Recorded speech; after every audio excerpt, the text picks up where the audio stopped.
प्रिय आत्मन, विवेकानंद जी के संग में पुस्तक से अगला प्रसंग आरंभ करते हैं।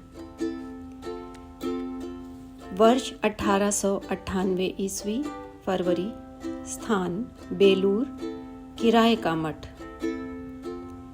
शिष्य ने स्वामी विवेकानंद जी से उनकी बाल्यावस्था के विषय में सुनने की अभिलाषा प्रकट की। स्वामी जी कहने लगे, छोटी अवस्था से ही बड़ा साहसी था। यदि ऐसा न होता तो निस्संबल इस संसार में फिरना क्या मेरे लिए कभी संभव होता। रामायण की कथा सुनने की इच्छा उन्हें बचपन से थी। पड़ोस में जहाँ भी रामायण गान होता था वहीं स्वामी जी अपना खेल कूद छोड़कर पहुंच जाते थे। उन्होंने कहा कि कथा सुनते सुनते किसी दिन उसमें ऐसे लीन हो जाते थे कि अपना घर बार तक भूल जाते थे। रात ज्यादा हो गई है या घर जाना है, इसका स्मरण ही नहीं रहता था। किसी दिन कथा में सुना कि हनुमान जी कदली वन में रहते हैं। सुनते ही मन में इतना विश्वास हो गया कि वे कथा समाप्त होने पर उस दिन रात में घर नहीं लौटे और घर के निकट किसी एक उद्यान में केले के पेड़ के नीचे बहुत रात तक हनुमान जी के दर्शन पाने की इच्छा से बैठे रहे। रामायण के नायक नायिकाओं में से हनुमान जी पर स्वामी जी की अगाध भक्ति थी। कभी कभी महावीर जी के प्रसंग में वो मतवाले हो उठते थे और अनेक बार मठ में महावीर जी की प्रस्तर मूर्ति रखने का संकल्प करते थे। शिष्य ने पूछा, महाराज, स्कूल में पढ़ते समय क्या कभी आपको किसी प्रकार का विजन, दिव्य दर्शन हुआ था? स्वामी जी उत्तर देते हैं, स्कूल में पढ़ते समय एक दिन रात में द्वार बंद कर ध्यान करते करते मन भली भांति तन्मय हो गया। कितनी देर ऐसे भाव से ध्यान किया कह नहीं सकता। ध्यान भंग हो गया तब भी बैठा हूँ। इतने में ही देखता हूँ कि दक्षिण दीवार को भेद कर एक ज्योतिर्मय मूर्ति निकल आई और मेरे सामने खड़ी हो गई। उसके मुख पर एक अद्भुत ज्योति थी, पर भाव मानो कोई भी नहीं था। प्रशांत सन्यासी मूर्ति। मस्तक मुंडित था और हाथों में दंड कमंडल था। मेरे ऊपर टकटकी लगाकर वो कुछ समय देखती रही, मानो मुझसे कुछ कहेगी। मैं भी अवाक होकर उसकी ओर देखने लगा। तत्पश्चात मन कुछ ऐसा भयभीत हो गया कि शीघ्र ही द्वार खोलकर बाहर निकल आया। फिर सोचने लगा, क्यों मैं इस प्रकार मूर्ख के समान भाग आया। संभव था कि वो मुझसे कुछ कहती, लेकिन फिर कभी उस मूर्ति के दर्शन नहीं हुए। कितने ही दिन विचार किया कि यदि फिर उसके दर्शन मिले तो उससे डरूंगा नहीं बल्कि वार्तालाप करूंगा, लेकिन फिर दर्शन हुआ ही नहीं। शिष्य ने पूछा, फिर इस विषय पर आपने कुछ चिंता भी की? स्वामी जी बोले, चिंता तो की, पर बहुत विचार करने पर भी कोई ओर छोर नहीं मिला। अब ऐसा अनुमान होता है कि मैंने तब भगवान बुद्ध देव को देखा था। मन के शुद्ध होने पर, अर्थात मन से काम कांचन की लालसा शांत होने पर कितने ही दिव्य दर्शन होते हैं। वे दर्शन बड़े ही अद्भुत होते हैं, लेकिन उन पर ध्यान रखना उचित नहीं है। रात दिन उनमें ही मन लगने से साधक और आगे नहीं बढ़ पाता।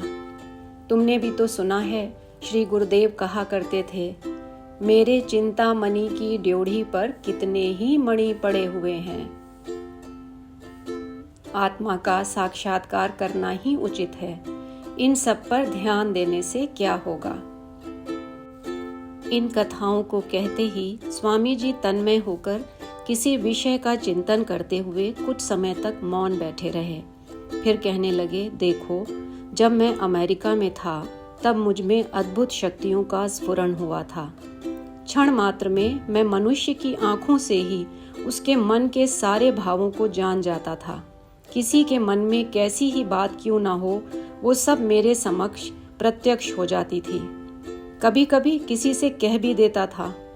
जिन जिन से मैं कह देता था उनमें से अधिकांश मेरे शिष्य बन जाते थे, और यदि कोई किसी बुरे अभिप्राय से मुझसे मिलने आता था तो वो इस शक्ति का परिचय पाकर फिर कभी मेरे पास नहीं आता था। जब मैंने शिकागो आदि शहरों में वक्तृता देना आरंभ किया तब सप्ताह में 12-12, 13-13, कभी कभी इससे भी अधिक वक्तृताएं देनी पड़ती थीं। मैं बहुत थक जाता था। कभी कभी अनुमान होता था कि मानो सारे विषय ही समाप्त हो गए हैं। अब मैं क्या करूँगा, कल फिर कौन सी बात कहूँगा, बस ऐसी ही चिंता मन में आया करती थी। ऐसा अनुमान होता था कि अब कोई नया भाव नहीं उठेगा। एक दिन वक्तृता देने के बाद अंत में लेटे हुए चिंता कर रहा था, बस अब तो सब कुछ कह दिया, अब क्या कहूँगा। ऐसी चिंता करते करते कुछ तंद्रा सी आ गई। उसी अवस्था में सुनने में आया कि मानो कोई मेरे पास खड़े होकर वक्तृता दे रहा है। उसमें कितने ही नए भाव और कितनी ही नई कथाएं वर्णित हैं। मानो वे सब इस जन्म में कभी मेरे सुनने में या मेरे ध्यान में नहीं आई। सोकर उठते ही उन सब बातों का स्मरण रखता था और फिर वक्तृता में वही बातें कह दिया करता था। ऐसा कितनी ही बार हुआ है, कहाँ तक गिनाऊं। सोते सोते ऐसी वक्तृताएं कितनी ही बार सुनी। कभी कभी तो ये इतनी जोर से दी जाती थी कि दूसरे कमरों में भी औरों को शब्द सुनाई पड़ता था। दूसरे दिन वे लोग आकर मुझसे पूछते थे, स्वामी जी कल रात में आप किससे इतनी जोर से वार्तालाप कर रहे थे। उनके इस प्रश्न को मैं टाल दिया करता था, पर वो वस्तुतः बहुत ही अद्भुत घटना थी। शिष्य ने पुनः पूछा, महाराज ईसाइयों में से जो संकीर्ण हृदय के थे, कट्टर थे, वे क्या कभी आपके विरुद्ध नहीं हुए। स्वामी जी उत्तर देते हैं, हाँ हुए कैसे नहीं। फिर जब लोग मेरा मान करने लगे तो वो पादरी लोग मेरे पीछे पड़ गए। मेरे नाम पर कितनी ही निंदा समाचार पत्रों में लिखने लगे, लेकिन मैं उन पर कुछ भी ध्यान नहीं देता था। मेरा ये दृढ़ विश्वास था कि कपट से इस जगत में कोई महान कार्य नहीं होता। इसलिए उन निंदाओं पर ध्यान न देकर मैं अपना कार्य धीरे धीरे करता चला जा रहा था। अनेक बार ये भी देखा कि जिसने मेरी व्यर्थ ही निंदा की, फिर बाद में वो मेरी शरण आ गया और स्वयं ही समाचार पत्रों में प्रतिवाद कर मुझसे क्षमा मांगता था। कभी कभी ऐसा भी हुआ कि ये सुनकर कि किसी घर में मेरा भोजन के लिए निमंत्रण है, वहां कोई जा पहुंचता था और मेरे बारे में उन घर वालों से मिथ्या निंदा कर आता था। घर वाले भी ये सुनकर द्वार बंद करके कहीं चल दिए थे। मैं जब वहां गया, देखा सब सुनसान, कोई भी नहीं है। फिर कुछ दिन बाद वे ही लोग सत्य बातें समाचार में जानकर बड़े दुखित होकर मेरे पास शिष्य होने को आए थे। बच्चा जानते तो हो, इस संसार में निरी दुनियादारी है। जो यथार्थ साहसी और ज्ञानी है, वो क्या कभी ऐसी दुनियादारी से घबराता है। जगत चाहे जो कहे, क्या परवाह, मैं अपना कर्तव्य पालन करता चला जाऊंगा। यही वीरों की बातें हैं। यदि वो क्या कहता है, क्या लिखता है, ऐसी ही बातों पर रात दिन ध्यान रहे तो जगत में कोई महान कार्य हो ही नहीं सकता। क्या तुमने ये श्लोक नहीं सुना? निंदन्तु नीति निपुणाः यदि वास्तवन्तु लक्ष्मीः समाविशतु गच्छतु वा यथेष्टम् अद्यैव वा मरणमस्तु युगान्तरे वा न्यायपथ प्रविचलन्ति पदम न धीराः। लोग तुम्हारी स्तुति करें या निंदा, लक्ष्मी तुम पर कृपावान हो अथवा न हो, तुम्हारा देहांत आज हो या युगों के बाद, पर तुम न्याय के पथ से कभी भी डिगना नहीं। कितने ही तूफान पार कर मनुष्य शांति के राज्य में पहुंचता है। जो जितना बड़ा हुआ, उसके लिए उतनी ही कठिन परीक्षा रखी गई है। परीक्षा रूपी कसौटी पर जीवन के घिसने के बाद जगत ने उसको बड़ा कहकर उसे स्वीकार किया।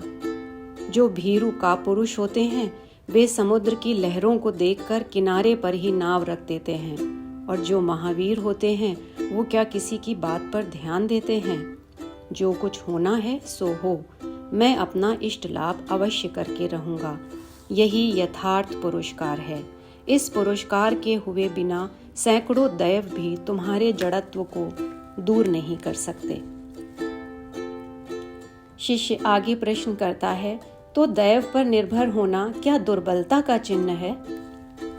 स्वामी जी, शास्त्र में निर्भरता को पंचम पुरुषार्थ कहकर निर्देश किया है, लेकिन हमारे देश में लोग जिस प्रकार दैव पर निर्भर रहते हैं, वो तो मृत्यु का चिन्ह है, कापुरुषता की चरम अवस्था है।